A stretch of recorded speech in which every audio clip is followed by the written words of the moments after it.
About 7 or 8 years ago, I was involved in a large research consortium that was trying to develop a better prosthetic hand. And they realized that prosthetic hands needed tactile sensing, and we realized that there were no tactile sensors that were really suitable. So SynTouch's mission really is to provide machine touch. That is, both the sensors and the ways to use that information to make intelligent decisions about the world, about objects in it, and how to handle them. My name is Vikram Pandit, and I'm an undergraduate student at USC. I'm a congenital unilateral amputee, which is a fancy way of saying I was born with one hand. The way Vikram uses his hand is just a wonderful justification of the whole biomimetic design strategy, because he used it in ways we never dreamed of.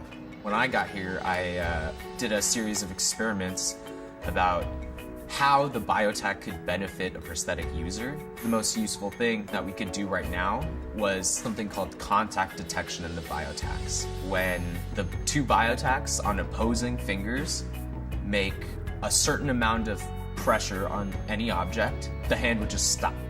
The first time I had used it, we had ordered sushi, so we had little Chinese, foldable, pliant boxes, and I kind of just picked it up and started using it. Our electrical engineer came back into the room. He was like, "Oh, Vic, did you even know that you're already using the hand?" And I was like, "Oh, it works." I think the biggest hurdle was finding a way to combine the mechanical properties of fingertips with the sensing. That involves everybody sitting around and saying, okay, what do we want this product to do? What are the constraints?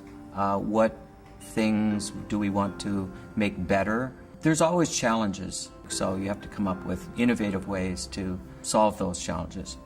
And SolidWorks allows me to do that. We've started using 3D drawing packages, I think, the day after they were invented.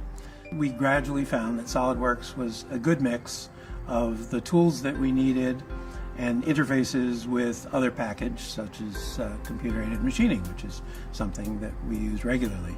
We can use a method called DMLS, direct metal laser sintering, to make this part in strong materials such as titanium or stainless steel.